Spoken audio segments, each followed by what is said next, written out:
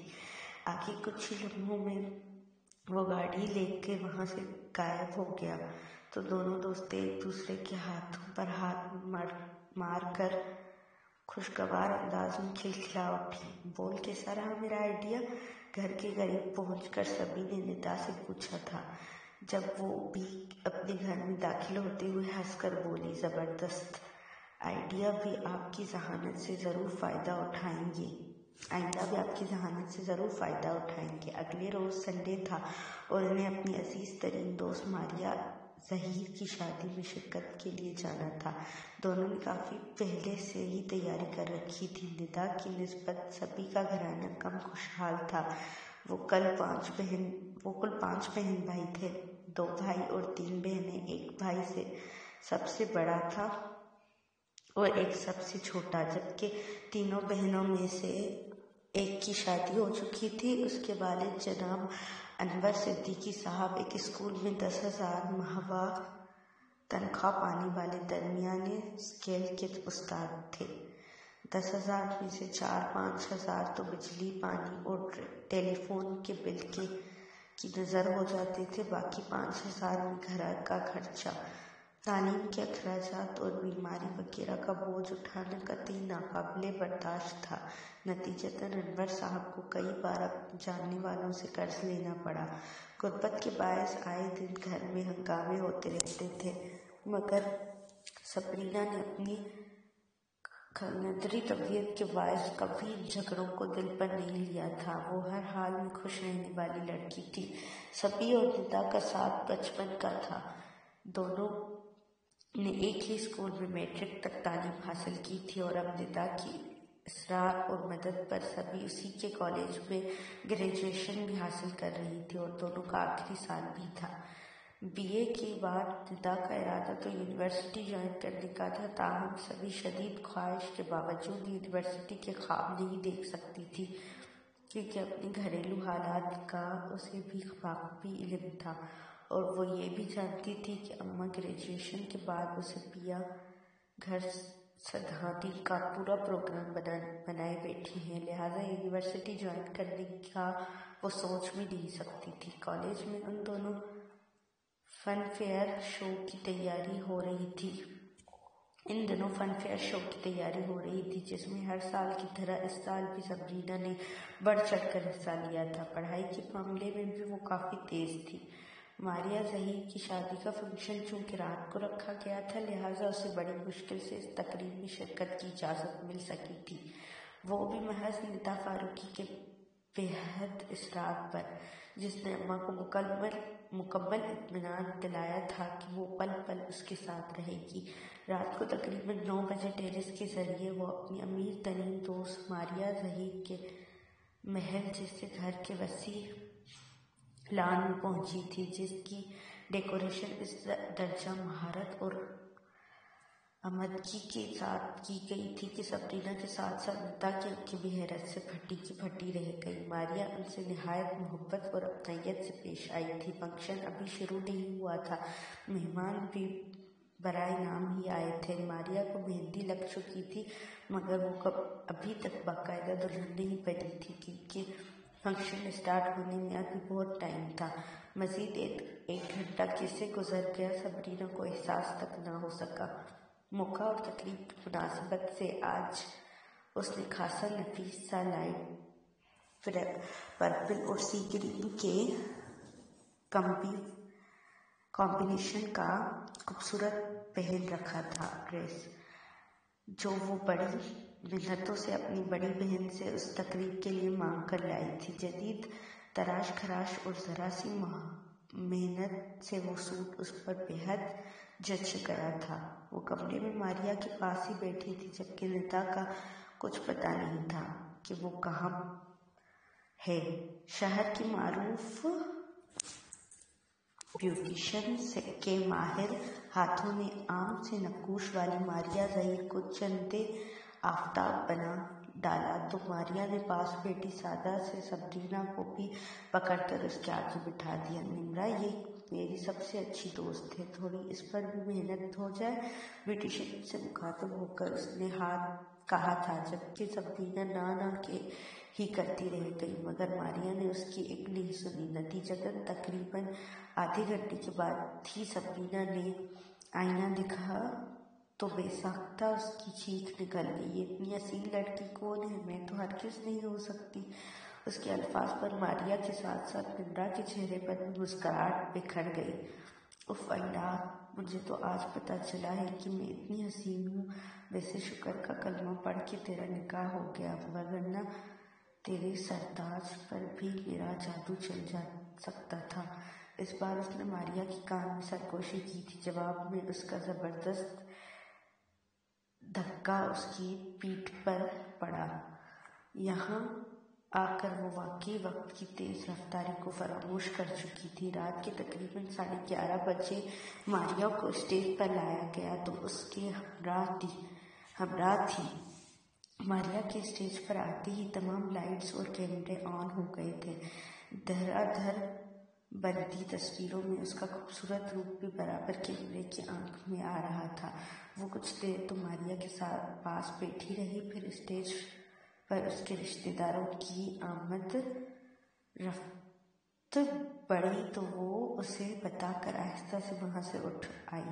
ندا کا اب بھی کہیں پتہ نہیں تھا کہ محترمہ یہاں آ کر کس کے ساتھ محو گفتگو ہو گئی ہے، جو اسے یکسر بلا بیٹھی تھی۔